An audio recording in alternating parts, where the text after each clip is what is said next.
and thank you for coming. I'm really excited to have a chance to talk with you about some of the xylazine test strip work we've been doing in Massachusetts and actually throughout New England as part of a drug checking practice network that I help coordinate and lead throughout the New England region. And actually New England HIDA has been really helpful in building out that network of community drug checking programs.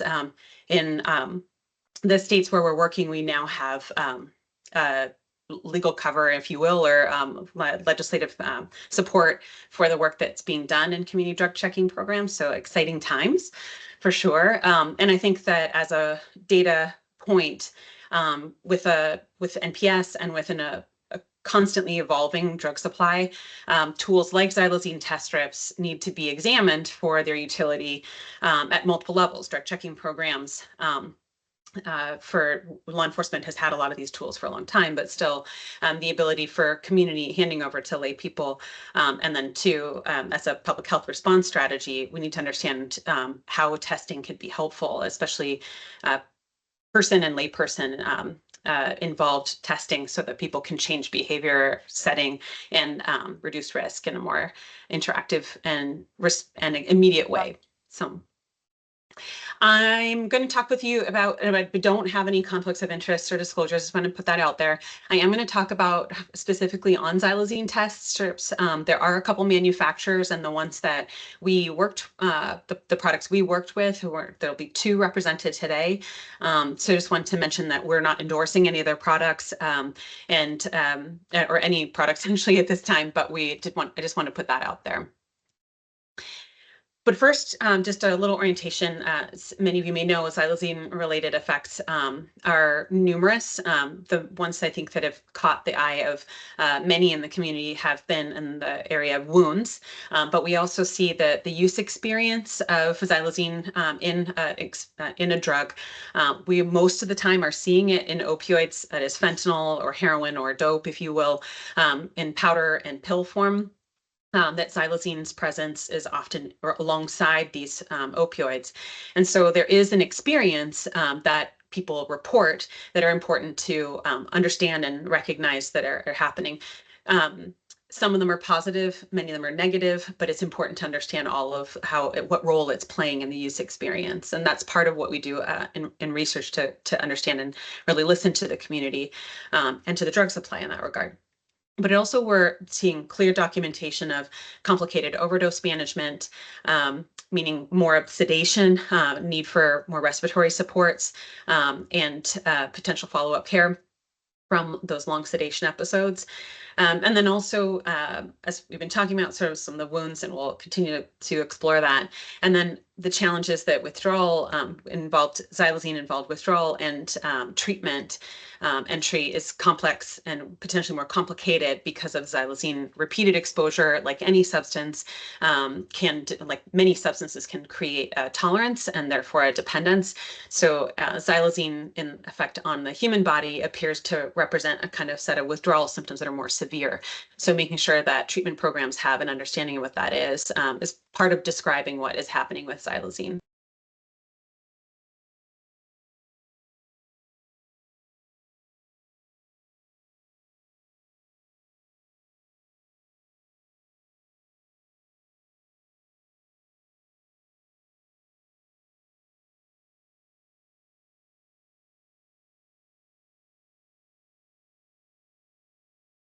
Traci, I think somehow you ended up muted. And I can't undo it. There we go. There we go. Sorry. Beg your pardon. Thank you so much.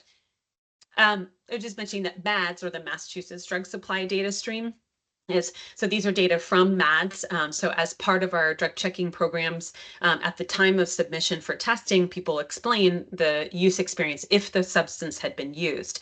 So these were either individuals who know or suspected xylazine, or upon after testing, we found that xylazine was present and then connected the use experiences. So this is sort of what we are hearing from people. Then the brackets, it just reflects the route of administration. And I did that specifically so you could see you may be working with people who inject or people who use intranasally or who may be smoking their substance. The substance is fentanyl or their substance is crack, but their experience also includes xylazine. So in those substances, what we saw were important sensations. And along the line, the most commonly associated sensation was strong, that it felt very strong for people. Whether it was weird or good or had a positive or negative connotation, if people were looking for strong, then strong was good. If it was not something that they were looking for, then it was a sensation that was scarier, that they wanted to avoid. They didn't want something that strong, or they was unexpectedly strong in their fill in the blank. The numbing and burning and painful use were definitely precursors to a subsequent wound. I think in here we're trying to understand that people who may be insufflating or using intranasally might have different kinds of wounds. We're still not totally understanding. But at the injection site, as well as not at the injection site, is where we start to see the wounds appearing. The sedation and consciousness that people describe in their words, feeling like they lose control of their body or their muscles, feeling extremely sedated and sleepy, whether and the association that it feels like the drug is cut with a benzo is very commonly described. And the sedation more like a surgical sedation than and perhaps a benzo sedation than one that would be from another small surgery or otherwise. The withdrawal and symptoms are also things that were noted. So wanted to reflect back to you how people are experiencing some of the xylazine exposure. But the crux of the problem really is that we don't have a sense, and many of you are experiencing this firsthand, that it's hugely underestimated. We don't have a good count of positive xylazine positive overdose deaths currently in our collection of overdose data through suitors or through our non-fatal overdoses. These are not typically part of the test portfolio for postmortem toxicology. And then our medical settings like emergency departments, this is not in their NIDA 5 or an expanded 12, so most hospitals are not testing for xylazine. There's only one hospital that I'm familiar with in Philadelphia that has, or Philadelphia area hospitals, I should say, that have incorporated xylazine into the testing procedures typically as part of the panel for controlled substance screens. This means that it's not likely to be in the emergency department data that we also track as part of our syndromic surveillance or otherwise. And so what today we're going to talk a little bit more about is that these test strips, which appear to be able to potentially detect xylazine in drug samples, they are new. There are more of them all the time. It's a little bit of a wild west out there. And the accuracy until this slideshow, I think we didn't have a lot of data to show that it was accurate or not and where it might be useful. So the challenge of being working with a colorless and odorless substance that is mixed with other drugs means it's really hard to identify. So working with the assumption that people don't know that it's there or might be only able to determine after the fact. So when the burning and painful sensation occurs in their body or after a long sedating episode or when they're having a hard time getting into treatment because of overwhelming severe withdrawal symptoms. These are all ways that we're determining after the fact. So what can we do? The data that many of us look to in this instance, when it can't come from the healthcare system, often is our law enforcement data, the drug seizure samples. These are from a paper from earlier this year using the NIFLS, the National Forensic Laboratory Information Services. So these are forensic labs all over the states who contribute data to DEA and become part of the NIFLS data set for samples that have been for drug seizures. While you can see here, it looks a bit limited, and this is back in 2022, so we have had a little bit more information going into the data sets, but it is hugely underestimated and heavily located on the eastern areas, which we know is now changing dramatically. And we shouldn't have to wait for an arrest to find out, or a drug seizure, that something is in the drug supply. So the approach that we've been exploring is more geared towards community-based drug checking, which is a strategy we're using in New England more and more, and hopefully across the country, is we're starting to see to identify drugs in the drug supply before someone has an arrest or a drug seizure, before they have a non-fatal or a fatal overdose, and before they're looking to treat pretty horrendous wounds that they can't get access to care for. So we use local equipment, localized equipment that is sometimes test strips, but typically in a comprehensive drug checking program would be a technology like an FTIR, and that generates rapid results within a shorter turnaround time. In Massachusetts, we call that MADS, and we built this out onto a web platform called StreetCheck. StreetCheck.org is where we coordinate all of our data. On the back end, that looks like data collection and merging of the testing results as we get them in, both in real time and then as a delay from our lab.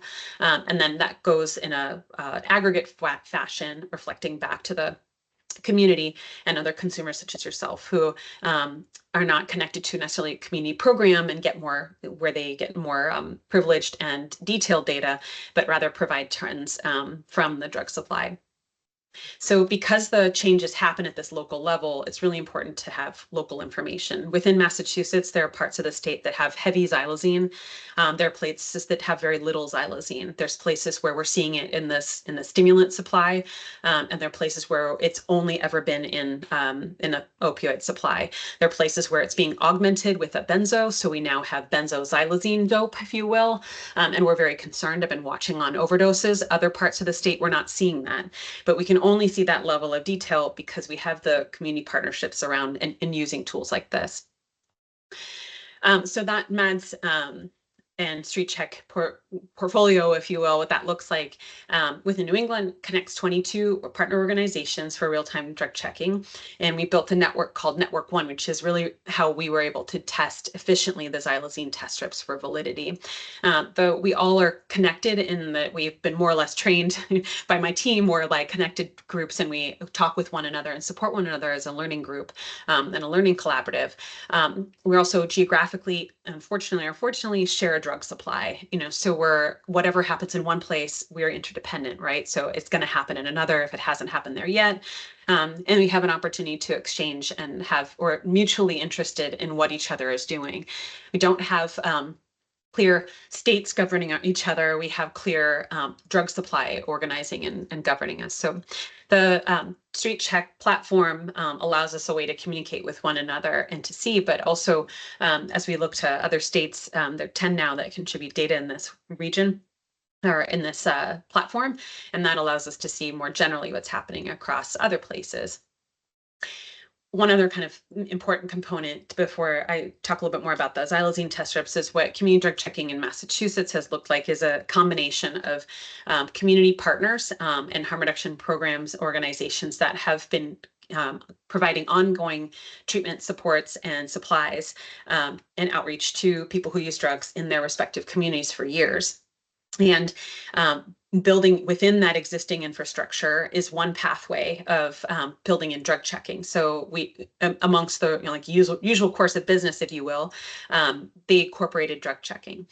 We also, though, had other concerns, things that we didn't have community programming or harm reduction organizations in some of the communities that were really concerned about their drug supply. And in those areas, perhaps it has been harder to mount a harm reduction organization, or they weren't allowed to have syringe services. And in those communities, we were able to support them with providing drug checking through our organization, through Brandeis. So we support, they collect, and then we would test the items on site and then send things out to the lab. We also would perform responsive drug checking. So if something happened in a hotspot area, we would go and as a mobile team respond in that way and provide drug checking as a service to the community. And then finally, we had in all of our sites, we have close partnership or at least tolerance and support from the police departments and other district attorney leadership for the programs to exist. And that was because until this morning, we did not have a legal system. Now, surprise, today we have really exciting legislation that's passing to support the drug checking programs in the state, which is wonderful.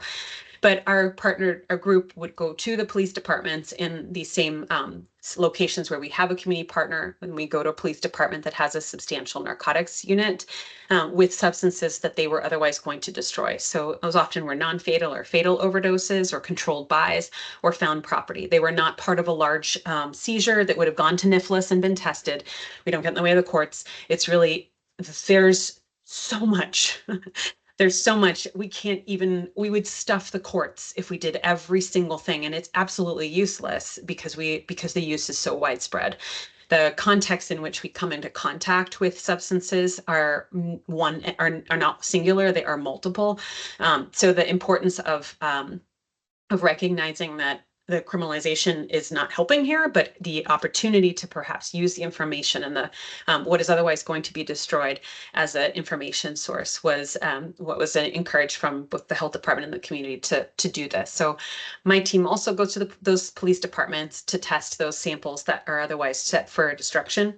And that becomes part of what is circulating in a community. So these are otherwise personal level quantities of substance. They are just as cut as the next substance that perhaps we would see in a community. And that is why we can use the tools, test strips, FTIR, and GCMS offsite to combine that information and then reflect that back to the community partners.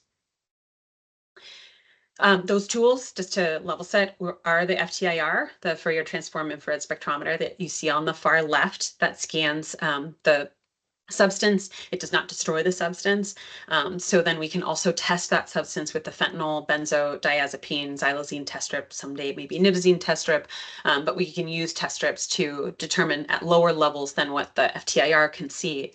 The FTIR is excellent for testing kind of big picture things, big picture components of any given drug, both whether that's illicit or not. It just looks at what's in the drug, but it does have a limit of detection of about 5%.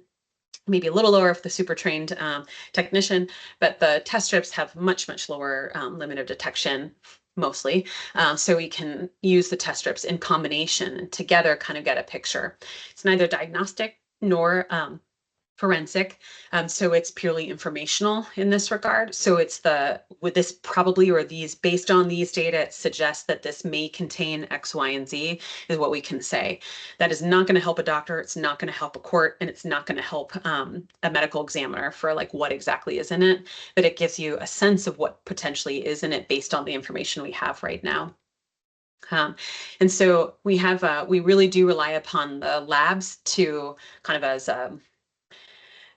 after the fact, really after that individual is long gone and after the substance is likely glimmer in the eye, we're talking 2 to 3 weeks at best for a turnaround time. If it doesn't happen in 5 or 10 minutes, it's not going to be helpful for the action in place.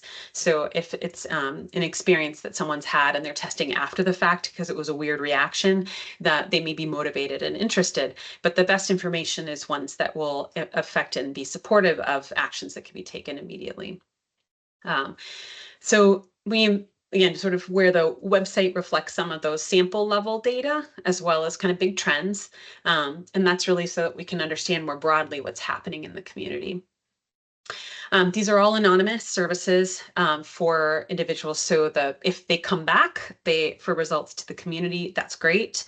Otherwise, they are given a code that they can look at later or be texted to let know that the information's ready. And that allows us to continue to create a feedback loop to the supply and see what happens with those detection tools. On Street Check, if you want to understand trends, we tend to encourage looking at a couple different places. The one on the top left, the presence of xylazine in samples over time, is where we've kind of accumulated all that information. And so, and I'm going to demonstrate that in a second here. In Massachusetts, because that's where most of our data are from, we built this from Massachusetts, and of course other places are welcome to use this similar platform, but the visualizations of trends allow you to kind of poke at and look at different counties. It's Microsoft based. So if you are familiar with Power BI in the top right corner, you can drill down or up if you want quarter, if you want year, so forth. But if you wanted to look at percentages or ends, that's another option. And if you wanted to toggle, in this case, it's all packaged materials.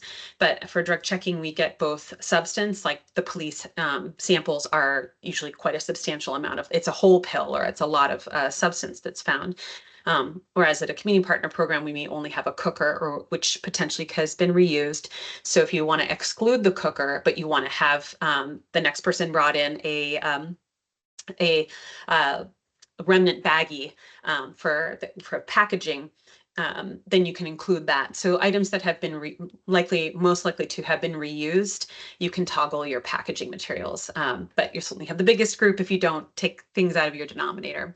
These are ways to look at the trends over time. And so clearly from this, we have xylazine. The percentage of xylazine in our lab tested samples has been increasing over time. Is our big take home. But the other component of what we can look at is, and we've been understanding the relationship between xylazine and fentanyl is a very intimate one. The labs, some of the labs that we're working with provide what's called semi-quantitative results. So allow for a, if you will, it won't say, well, one lab we are able to work with has this contains 5% xylazine or 20% xylazine, which is extremely helpful, but not all labs can. So instead, we're able to take both that information as well as some of the information on semi-quantitative to understand, is there more xylazine or more fentanyl in this? And that, why is that important? Because we want to understand the relationship between these two substances because it is so tightly linked. That's from ethnographic data, drug checking data, from survey data, and otherwise. And the relationship for treating fentanyl opioid use disorder is going to be impacted by the presence of xylazine. So community clinicians, for instance, find this to us has been shared back has been very helpful to know how much xylazine relative to fentanyl is seen in their drug supply. And the big take home for Massachusetts is that that has been increasing. The red, if you will, of more xylazine than fentanyl in the supply has been increasing in our communities in Massachusetts over time.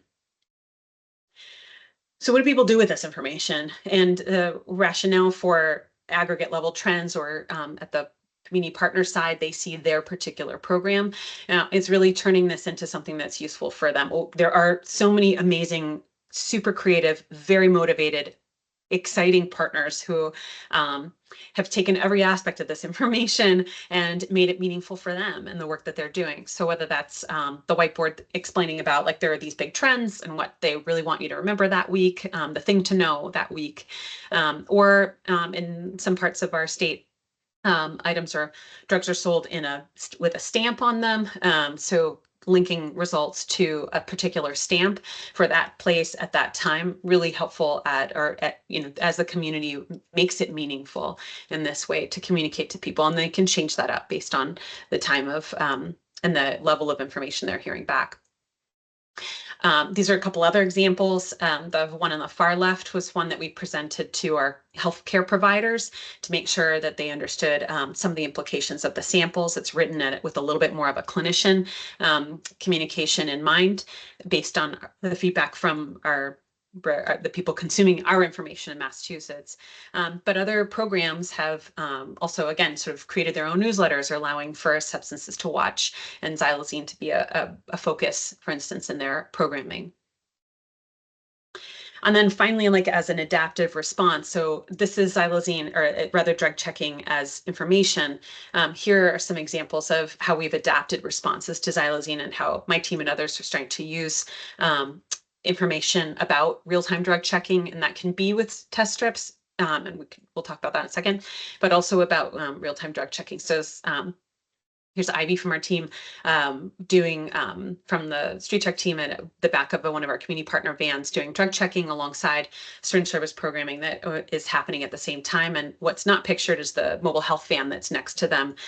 It's also providing wound care and low barrier primary care contacts and connections, which is really a way to be synergistic. So whether that was coordinating, raising awareness about xylazine and potential healthcare wound care kits, or follow-up care if people actually have wounds that they're feeling comfortable talking about, and then learning ways to avoid xylazine in that partnered conversation has been a really amazing way to incorporate drug checking very actively into other responses that are happening. We've also done kind of lunch and learns, if you will, or pop-up drug checking events to let people know about, want to know what's in your drugs, and with the intent of really focusing on xylazine. Is xylazine in your drugs? And having that be a real awareness raising event. And then finally, seeing quite a lot of sites adapting their overdose responses. So having an opportunity to look at how much xylazine is in their drug supply to adjust accordingly to use different tools, whether that's more breathing supportive tools or different levels of titratable naloxone, whether that's intramuscular or intranasal titratable, which are emerging approaches to amount of xylazine in the community. drug checkings all over the US and coming to a state such as yours, either through lab-based efforts only or community partnered ones. But it was really only through this process that we were able to create a Xylazine pilot test. And so wanted to give you all the background of what we were doing so you can get a sense of how we were able to take this on. So about this time last year, we were already in the thick of writing our protocols and connecting with our 10 sites around New England as part of a budding network of community drug checking programs. Oh no, hopefully I'm still on. The idea of Xylazine. Oh, can you see me still? Everything's fine. Yep. Okay. I really hope I don't get cut off. If I do, I'll come back on my phone. But Xylazine is, because it's increasingly present, we wanted to have Xylazine test strips be something that we could test out. We don't know a safe dose. So how, whether it was present, like the ultimate goal is to avoid, right? Avoid it entirely. So these opportunities to look at Xylazine test strips that are around were super critical.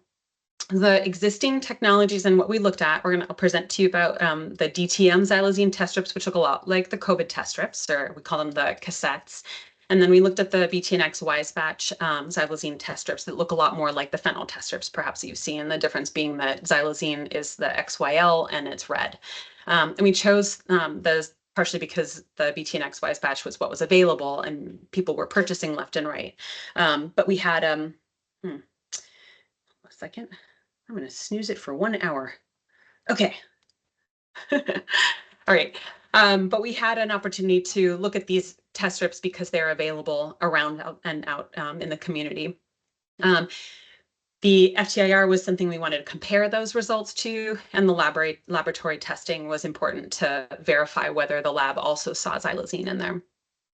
So just in terms of what that has looked like, and making sure the terminology. So the two terms that are often used in response to or thinking about diagnostic testing is sensitivity, and that's a measure of how well a test like Xylazine test strips correctly identifies the thing that it's looking for when that thing is actually there.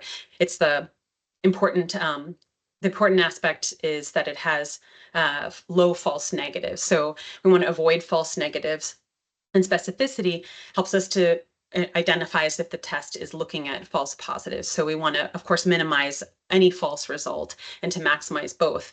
Sometimes one can come at the cost of another, but the idea of if Xylazine is there, we want to make sure we're detecting it, and if it is not there, we don't want to be calling it there. So we know, for instance, some of the test strips for fentanyl in the presence of methamphetamine can throw a false positive.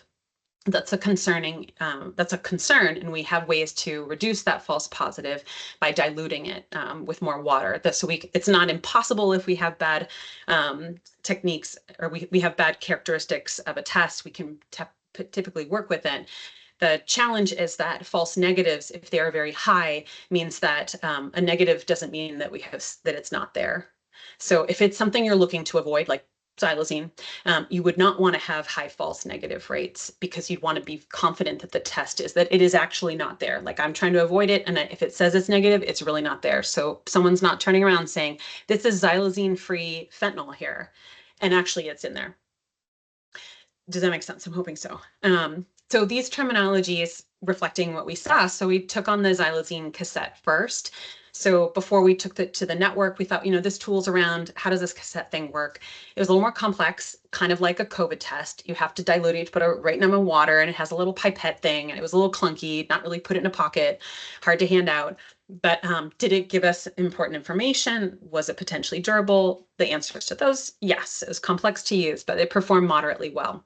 So sensitivity was at approximately 93%, specificity at around 86%. So the false positives would have been higher, the false negatives would have been lower. So 100 minus that, if you will, sensitivity and is the obverse of false negatives. So we can think about 100% minus sensitivity gives you the false negative rate. The FTIR, on the other hand, missed Xylazine about half the time. So, but if it was there, the the technician was able to find it. So the false positives were very rare. So you can see that depicted in the table below.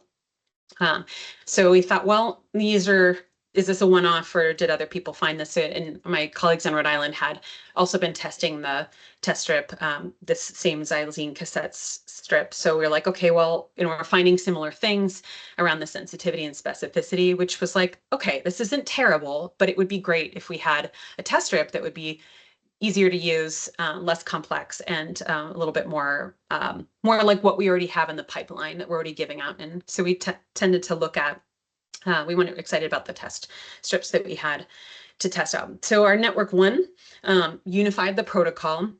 Everybody was using Street Check. Our community partners are listed there. It's been really wonderful. And this was funded by the Rise Massachusetts Foundation. They collected extremely efficiently in a 3-month time, 495 drug samples. The majority of those were opioid. We asked for a portion of it to be non-opioid because we wanted to see how it performed on meth and coke and crack and things like this. They all followed the same protocol for testing xylazine test strips, and they followed a similar, if they had an FTIR, they scanned, and everything went to the same lab. So the results of what we found are here. And I've separated them into the top on opioid samples and the bottom on our non-opioid samples. Of course, we were hoping to have good performance on both, but we would expect to have better performance on the opioid samples, which is what we found. And so where we sort of landed, just looking at the top, and I highlighted the one in orange just so that you had a little bit of a demarcation, not because it's like super special or helpful in this regard, but to follow the flow. So across the top are the sensitivity and specificity. And you can see for the test strips and the FTIR how they landed. And you can also see for xylazine for the lab, whether it was any xylazine detection. The lab, it has exquisite testing, so they can test whether xylazine was at major levels, minor levels, or any level. So trace, minor, or major. So moving from left to right, any xylazine positive is major down to trace. So was it there?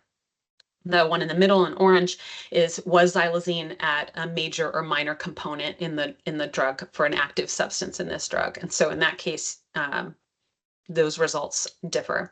And on the far right is major. So was xylazine a major component of the sample? And if so, how did the test perform in that regard? So as you kind of move your eyes around, nothing's at 100%. Nothing's in the 20s. Okay, we've got some yucky stuff down below on the non-opioid samples, but I will say that like across the board, we didn't see a huge difference between using the FTIR and the BTNX that was dramatically different. And instead, what we saw was very few false positives. So if you got a positive on your xylazine test strip, or you got a positive from your FTIR technician that xylazine was present, then you could be reasonably confident, not quite 100%, but 96 to some odd percent sure that the what you were seeing is positive, is likely positive. But if it's negative, all bets are off. That's what we learned. So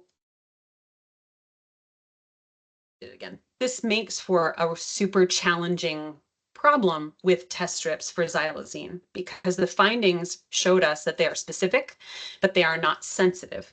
So like I said, when it's positive, it's most likely to be present. That's good. But when it is negative, it does not mean that xylazine is absent.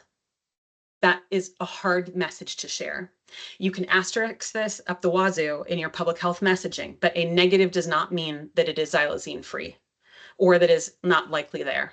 This is very, very different from our fentanyl test strips, very different than our fentanyl test strips, where the false positive was low and the sensitivity was very low. We could be pretty confident that this test was doing what we were hoping it would be doing.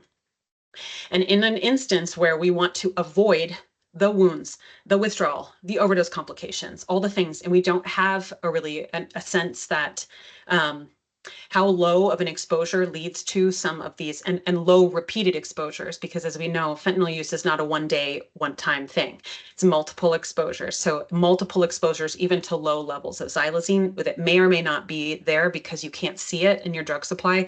This makes the tools that we have really hard to use. So we went back to the drawing board with the team. We thought about it. We really went back in. We actually went back to the drug samples and we said, what if we give it more drug, more drug, more drug? Can we see it? Maybe what we need is not 5 milligrams and 5 mLs, which is what we do in fentanyl test strips and actually says on this package insert to use. But instead, what we needed to do, what if we did 5 in 1 milliliter? So we really tune up the volume and put more, same amount of drug, less water. Does that help? Helps a little. How about if we do another scoop? 10 milligrams in 1 ml of water. That was better, but we're talking about gains of 5-10%. Like it's not moving it to exceptional levels, like being comfortable with fentanyl test strip kind of derivation. And this is partially because the limit of detection for these test strips for xylazine are in the 2000 nanogram per ml level. For fentanyl, we're talking 20. So we're seeing much, this is an order of magnitude of sensitivity that the fentanyl test strips have, that the xylazine test strips do not have. And the challenge of not knowing,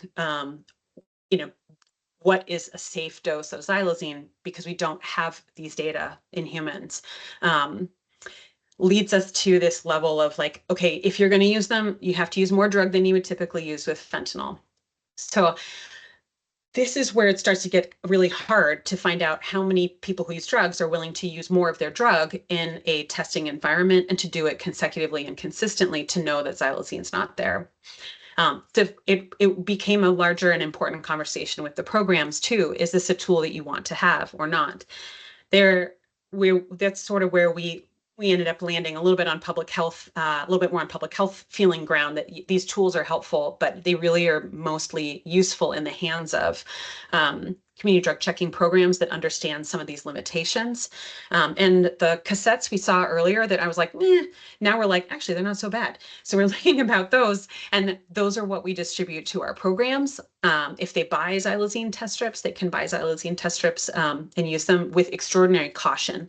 And really, at the end of the day, what we learned is the FTIR, the technicians could see it at trace, at minor, and at major levels, but they need training. That is not impossible to do, and it really reinforced the need for community drug checking with comprehensive drug checking results that could be conveyed to people. So we really landed at cautioning against wide-scale community distribution of test strips beyond community drug checking programs, and especially if you're not testing, if you're testing cookers or cottons or pipes or anything remnant or residue, there's likely not enough. I mean, you can always say this is the challenge. If you test it and it's positive, as long as there's no lidocaine in it, you probably can feel confident that there's some level, this is potentially there's xylazine in there. If it's negative, you just wasted a test. And the challenge of feeling really like, what does it mean, is where it felt like this is not good public health. And here are some examples of the tools that we were working with. This is an unregulated testing market. The likelihood of these companies ever going to FDA and getting a final approval that says this is approved for drug checking, I would love in my lifetime for that to be the case. Likely, this is going to have to be tested in real world environments with real world drug samples, and at least in New England at this time, these are not helpful. The 1 and 5 that you see here, and these are 3 different samples, are places where we had to concentrate it, and where it was negative, as you can clearly see on the bottom left-hand side, that was positive once we put a lot more drug on it and a lot less water. Same thing in the middle, and on the right-hand side, you can see one that was no negative, two lines is negative, and the DTM cassette on the first go showed us it was positive. So these are a couple examples of the kinds of things we were coming into contact with, and some of the resolution to kind of help us. The technicians, what do they see when they sit down to look at an FTIR scan? This is a sample, for instance, from one of our sites that where there was xylazine, and as you saw, like xylazine is getting heavier in our samples than fentanyl, so the ability to detect it is improved on FTIR just by the samples having more xylazine on them. It also helps that xylazine has detectable spectra, so the image we can train to and help technicians be supported in being able to find it, and we're a community that can help each other see it. So a big picture view of the classification of tests, if you will. I like that's because it sort of shows where fentanyl test strips are, where it provides strong evidence and support. So a positive test is you can feel confident, a negative test you can feel confident. Xylazine test strips are in the kind of moderate level of like not totally helping along on the sensitivity side and challenging results. So the results in general, what we end up doing is recommending if we're going to do Xylazine test strips, is this is the kind of full collection of things that we provide to the programs if they're going to or suggest to have access to in addition to the test strips, but having a sense of what those, so you can carefully dilute. And the most important tool probably in here are the microscoops so that you can accurately measure that you have 5 milligrams or 10 milligrams. If it's, you do one scoop and it's negative, you can do another scoop of drug. If it's positive, then you have a little bit of a better chance to understand what that positive is. We generated a couple possible testing pathways. These are up on Street Check for our drug checking programs and anybody else who wants to look at them. But the places that don't have an FTIR on site, is sort of the pathway we recommended if you're going to be using Xylazine test strips. And the big caution here is if it's negative, you have to really focus in on lean heavily in on those test limitations and to encourage if they have more test strips to test again with more sample added or go to a place where you can test more with more advanced tools. And then other suggestions if you have FTIR, how to use the test strip. These are kind of some of the procedures for testing that we incorporate. These are also up on the website, so I won't go through all the nitty gritty on the detail here. We do suggest using pH as an opportunity to understand because xylazine is more acidic and acidic injection, especially of acidic substances, but also insufflation or intranasal use of something that's more acidic can be harmful to the body. And there are other tools that we can use to help support individuals who might be experiencing different abscesses in addition to or the wounds that are happening. But pH is another thing we can share back to our community partners when we're doing drug checking. So that's all on the handout. I just took pieces of it here that are linkable online. I'd be happy to share the slides here. And then the resources they're all linkable, but are on the website with some video and some other things to help think it through. Really, the bottom line is though, whether or not xylazine is detected, some of the tried and true messagings about naloxone, though it doesn't have direct action in the way that it works in a different way to help support an overdose situation because we see fentanyl so much alongside xylazine. The naloxone, of course, would be really critical to administer. We support Safe Spot in Massachusetts, which is the hotline for free virtual spotting. And that's a phone line that 32 states have been using and calling into this line. So if you are not in Massachusetts, I think come on in. The line is warm. And then to start low and go slow and sharing about xylazine. We always encourage regular wound checks the way that unfortunately we also have to do tick checks and everything else these days in an evolving environment. But using drug checking has been really helpful, and our partners have made it possible for us to think about test strips in a different way as well as drug checking. So I will stop here sharing all of this so we can talk a little bit more and you can kind of get a sense of what we've been up to in New England on this. Thank you so much, Traci.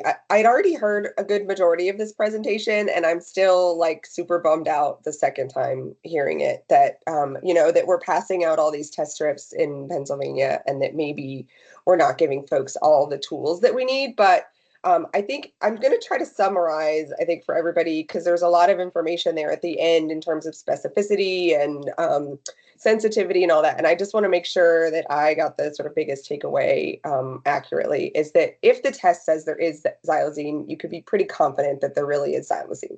But if the test says there's not xylazine, there's probably a 40-ish% chance that it really could be there. So it's given the directions as they are on the test strip, that might not be particularly accurate. Is that right so far? Yes, it may not be sufficient, and you may need and that's sort of assuming that you've used at least 5 milligrams of drug in as very little water as possible. Just barely covering the cooker bottom. 1 ml of water is very small, so it's but it sounds like case scenario right now. If you use a higher concentration, more of the drug sample and less water, then you get more accurate results. Is that also true? Yes, although it would be immensely helpful if we had better tools so that we didn't have to both do that and that you get a full range of confidence. It is possible. This is all saying like in we have the benefit in Massachusetts of seeing how much fentanyl, and I can tell you like in from CFSRE or one of our lab partners, we can see in Pennsylvania or in Philadelphia in particular that the amount of xylazine per weight is in the 25 to 40% range in some of the samples, or in many of the samples. In Massachusetts, we're much lower. We're in like the 5 to less than 10%. So we're seeing half the amount, at least half the amount, if not a quarter of the amount of the xylazine in our drug supply. So we are trying to find these things. We're an emerging market with xylazine, but that's actually kind of like the rest of the country. No offense, we're not Philly, like that is, but you're more likely to find, this is like any test, you're more likely to find something if the prevalence is high.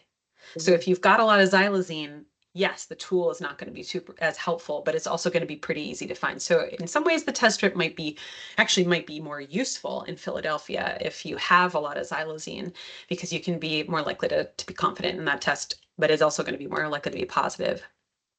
Um, You inadvertently answered some of the questions, but have you looked at other brands of test strips, or are you aware? Like I know Dance Safe does one, and then there's another one from your biotech, SafeX test strips that somebody else mentioned in the comments. Are you aware if any of them are better tools or if they have similar challenges?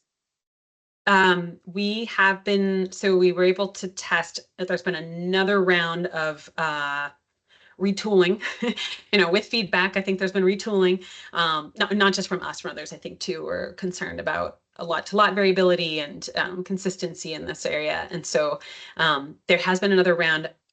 Right now, I can't share completely everything because we're still waiting for some of the lab results to come back, but it's not totally clear that they're all better. There is another company that we saw has lower limited detection, and perhaps we can maybe work on these.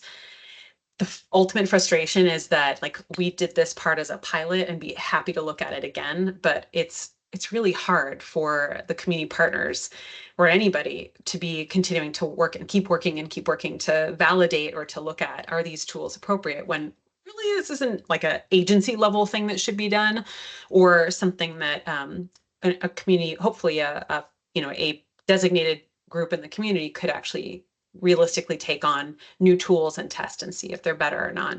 So we were able to do it early on with this, with a couple different manufacturers for what was available. But as you're sort of saying, like this wild west of many different technologies means that we have to constantly be testing it. So, but we're welcome to test anything else for sure. And They're so, viable. actually, before I forget, I want to put up my little poll, or at least I'm going to try, just because I'm curious about folks, whether you have xylazine test strips, whether you use them in your area. So that should have theoretically popped up in the screen. And while I wait for folks to answer that, um, another question that came up and something else that you hinted to was about whether if there's lidocaine or if it's a stimulant, and lidocaine is usually mixed with a stimulant, not an opioid, but if there's a combination of the two, it can change the accuracy of the sample or of the test strip as well. Can you Yeah. speak to that a little bit? Yes. So if you take a look on Street Check, and there's a slide or there's a section on the data trends that focuses on active cuts. So lidocaine is a very common active cut. In New England, we actually see it as a very common cut. You'll see if you flip around, you can look at cocaine, you can look at meth, you can look at opioids. We actually see it fairly regularly as a cut in our opioid supply. And we've seen it more as a cut in our opioid supply, along with procaine and benzocaine and tetracaine, the entire cane family, if you will. Partially, we suspect this is because those painful wounds hurt at the site when you're injecting. The use experience of it's burning and it hurts. A contrast to that is make it not hurt by numbing. And numbing is a hallmark, if you will, of the whole cane family. Why when you go to the lidocaine used for analgesia and for numbing, for pain in the in your mouth, and your, like, all of these are used in surgeries all the time.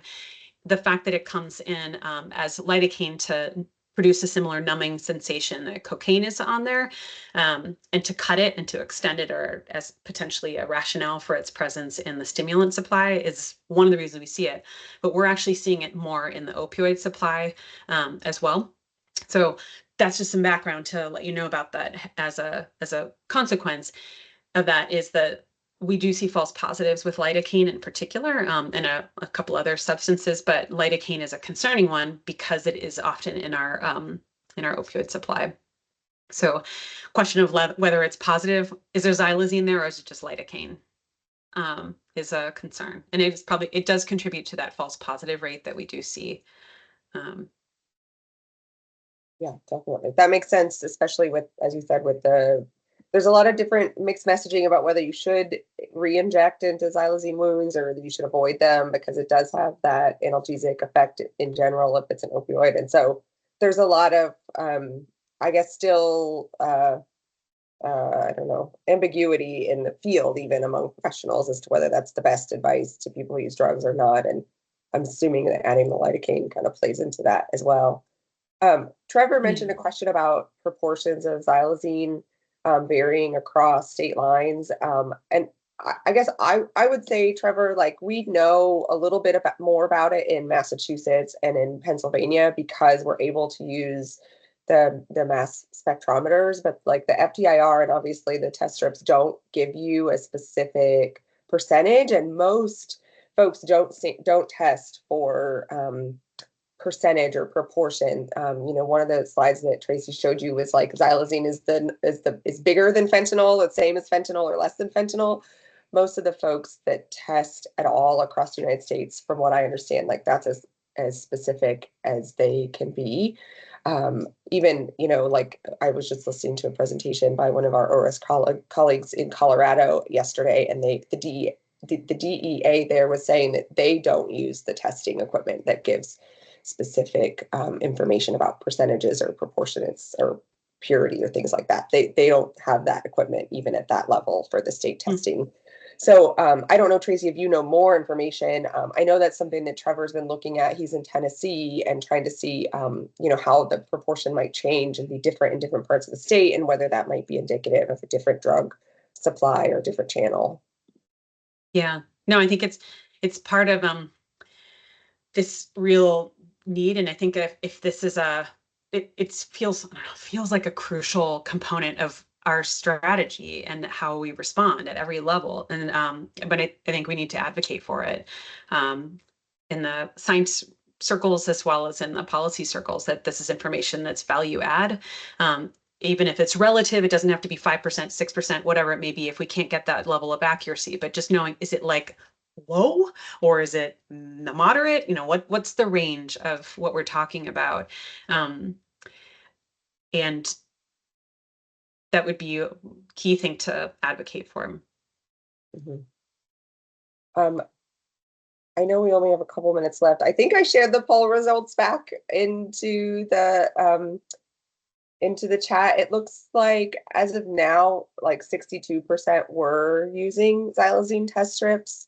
45% of them gave both written instructions and in-person education, which I think that in-person education is more comparable to a drug checking program that would lend itself to some of those conversations and discussions around accuracy. And then 30-ish% said that they will be making adjustments to their distribution, and then 50% said they might make adjustments based on what we've talked about today. And I'm sorry to the folks that couldn't figure out the poll. It's new to me too, so I wasn't very helpful. And I was just really proud that it came up and that anybody was able to answer it, because it's a new thing for me as well. My hot tips on that is, if you can, include scoops, microscoops, or some measure of what amount of drug is going to optimize the likelihood that a positive will be informative. Second one, if you have instructions, put them in there and say like more, not less, more drug, less water. Heavy caution, negative, just like more so than we would normally do in the fentanyl test strips. Like, be really clear and really make it clear that FTS is not equal to XTS. They are not the same. It has a different approach. And know your tools, like empower people to know their tools. So those are my 4 hot tips No, that the that's really program's really helpful. encouraged. And I do think we have some folks from the state on here who might be wondering, like, oh man, we're passing out these trips. How can we make them more effective and more useful? So I think adding the scoops as a possible, or even, a better messaging, better instruction. So I don't think it means you have to like go throw all of them away. And, I've been talking to some folks, especially in the Philly sort of collar counties, where there's a pretty good assumption that there's xylazine in the drug sample based on all the press and the media about how prevalent it is in the opioid supply in Philadelphia. That some folks don't even want to test their drugs, but there's other parts of the states where I don't think, we're getting as much. We don't have as much of a good idea of what it looks like, similar to what Trevor's experiencing in Tennessee. Major cities obviously have xylazine, but how much does it get sort of watered down as it moves away from the center of those metropolitan areas as the drugs are, trafficked further away from the center? So I think maybe those are places where they could be more useful. I mean, in Um, a place where, perhaps in Pennsylvania, where there may be a market for non-xylazine supply, giving the market a way to differentiate means that you can be comfortable with and solid with is really important. So, there's the layer of people who are consuming, and then the layer of people who are potentially consuming and distributing, and have a lot of reasons to think about avoiding or creating um, an understanding of what they're actually distributing. And that's, you know, those tools have meaning at so many levels. So I really hope that, being able to provide a pathway for xylazine, samples that don't have xylazine in them, means that it's another pathway for harm reduction in the community and gives people more choices. yeah, absolutely. Well, it is 1 o'clock, so I want to be respectful of folks that need to jump off.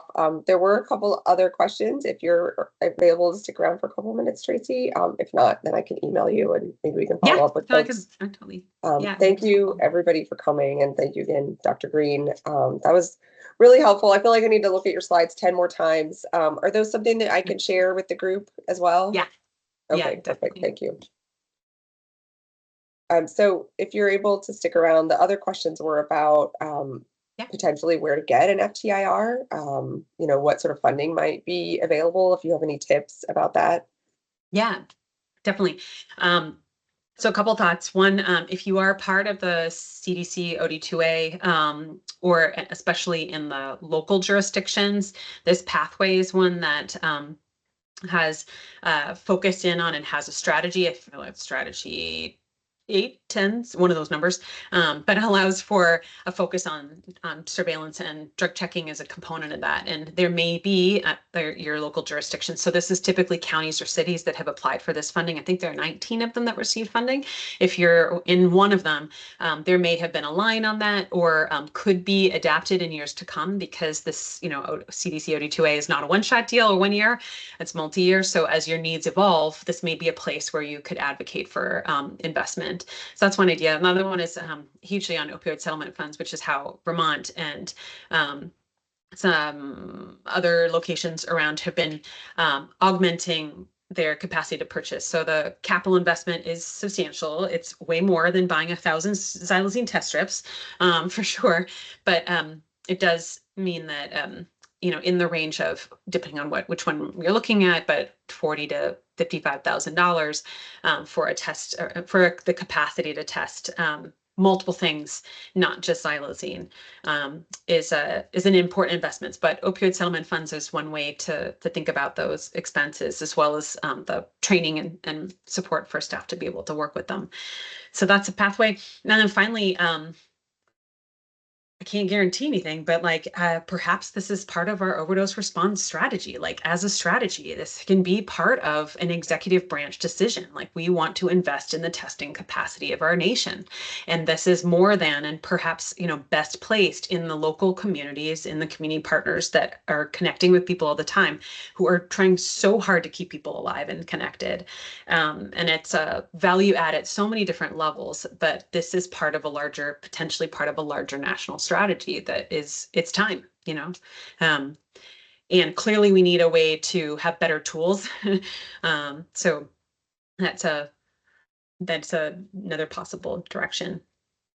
I've also been surprised sometimes learning who has an FTIR machine, like hanging out, that's not being used full time. And so maybe the money doesn't necessarily need to be gathered to purchase a whole machine, but maybe to pay for someone's time to run a test on a machine that they already own, or to share a machine. And so I would ask around for folks in your state, both public health and law enforcement, public safety partners, because sometimes they have them for law enforcement purposes, and sometimes they hang out and wait and aren't really sure. And there are other testing things too that maybe aren't, again, like aren't as accurate as like a mass spectrometer, but could be helpful, at least for like having the conversation or being part of it. So I know that that happens sometimes too.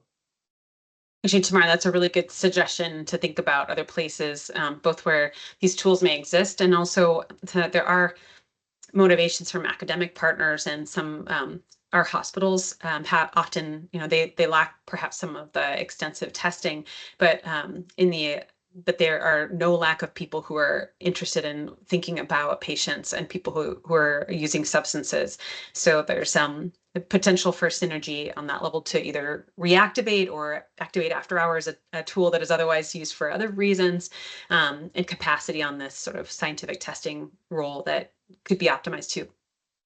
There's also a program with CFSRE, the Center for Forensic Science Research and Education, that's part of NMS Labs. I don't know what NMS stands for, to look for novel psychoactive substances. So if you have an anomaly or like a mass overdose event, they have funding to be able to test samples. Now, the purpose is not to share with the individual drug user. It's more of a high level surveillance, but they use the tools that would tell you the specific proportion. So, maybe that might, obviously, if it's an anomaly or a spike, it might not be what's typical in the drug supply, but it might give you a sense, at least of one snapshot in time, of what your proportion of those substances are. And they're in the fortunate position to have too much money and not enough samples. So if you're interested in that, I'll make sure I include that in the notes following up with this, and you can email me as well, because they're looking for some additional samples, and they're hoping to get some of the same type of samples that are law enforcement would have been destroyed, but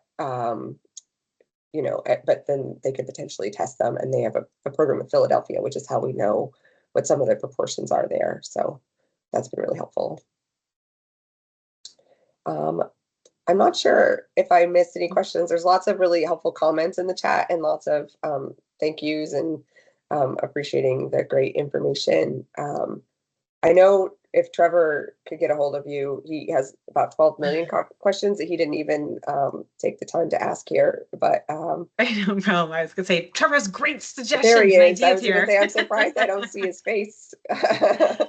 But yeah, because I know he's trying to do a lot of work down there as well. But before you start, Trevor, I just want to ask one question in terms of like your drug checking events. Do you get a relatively positive perception, from the community or from the folks who want to know what's in their drug supply, or do you have any trouble or tricks with that, or do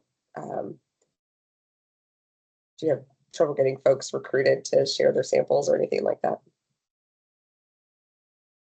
I do not. We have not had problems. Like, what the hardest part has been kind of getting the comfort level of the police department, because they're like, wait, what's happening? Do we need an officer to watch everything? Like, what's the plan? So each, and I've learned, and I've seen many different departments doing things in many different ways. So we just take a harm reduction approach to the department insofar as, like, we meet them where they're at. If they are nervous about it and they want an officer in the room, okay, fine. If they, I mean, maybe sometimes they have to have an officer in, but are they standing right there and watching everything, or are they just sort of watching? How do they want to be involved with they don't tend to handle the materials, but do they help us with the documentation before or after? So we kind of just let them follow a little bit of their comfort level.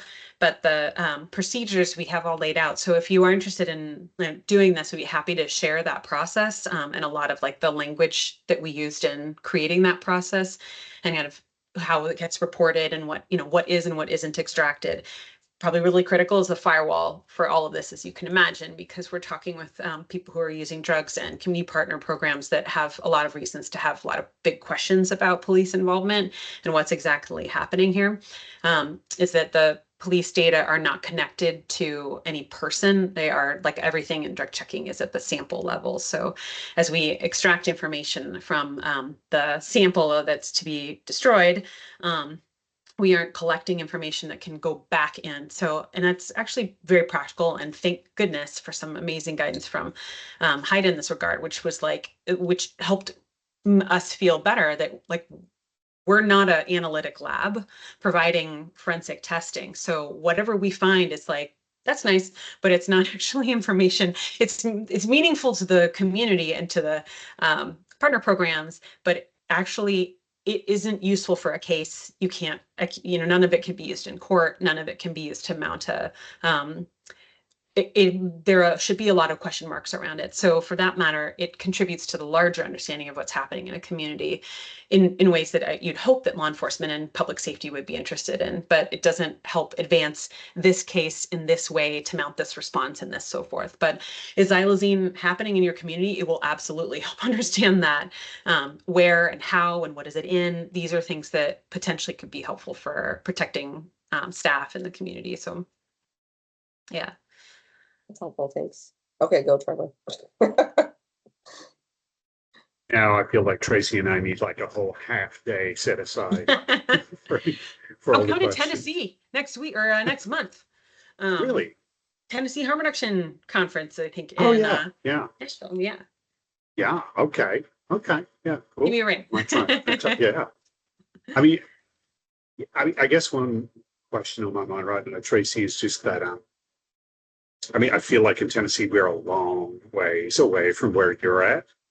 And yeah, and I threw this in the chat. I mean, so far the approach has been pretty much from the whole state is like, let's wait until people die, until we detect substances, and then we will put out any kind of alert in the community.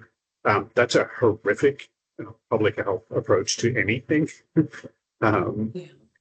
And and I think where we're at right now is just the test strips, even with the limitations, are the only thing that we have right now to get out in the community to get some sort of community level indicator that this stuff's present. Because up until the beginning of this year, we didn't even know that. I'm just trying to get in my brain some sort of sense of a pathway from where we're at to where you're at. Yeah, I just don't know if you've got any advice based on kind of how you got to where you're at for any other community who are way further behind. Yeah. No, I hear you, and I definitely fret about many parts of the country that are having some huge swings in their supplies.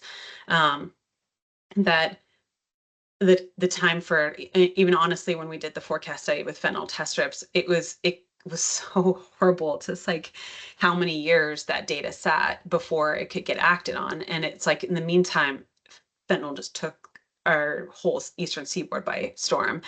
Like how many hundreds of thousands of people that could have had at a supremely meaningful time to have information for avoidance behaviors that were of interest, how the market would be completely different with a little bit of information in the right place. So I hear you. And I think that, that weighs, I think, with a lot of us, and the kind of rational, like we built like as much of a Cadillac version as we're trying to make in Massachusetts and other places, and we keep adding different things and like tweaking and but I recognize that to get there and also to build it up, I think that it is absolutely possible to use if you know, I'm not saying don't use the xylazine test strips, but like know with serious caution what we're dealing with, you know. And if you want it to be helpful for avoidance, it's going to be hard. If you want to have it for confirmation that like you think it might be in there and you're like, okay, it does, then okay, fine. But you have we building up a strategy at a local level, I think is totally possible. I'm going to talk about it on August 14th, I think, is the date in Nashville, and be totally happy to meet with you there, and we can have a larger conversation. But trying to think about what might work from a kind of short, long-term plan or thoughts, for sure. Yeah. Awesome. Thank you so much. Thanks everybody again. I think the fact that half of the group stuck around an extra 15 minutes to hear your answers to Wow. questions speaks to how much great information it was. I really do appreciate it. And we're apparently going to recommend you to the White House so that you can lead the national effort on testing. Trevor's in charge of that. He'll be in touch. And thank you. My pleasure to help Thank you however again. I can. Yeah. I appreciate so much your time. All right. Great. Have a great day. I'll see you. Thanks, you See you in too. Tennessee. See you wherever. All right. Bye. Bye.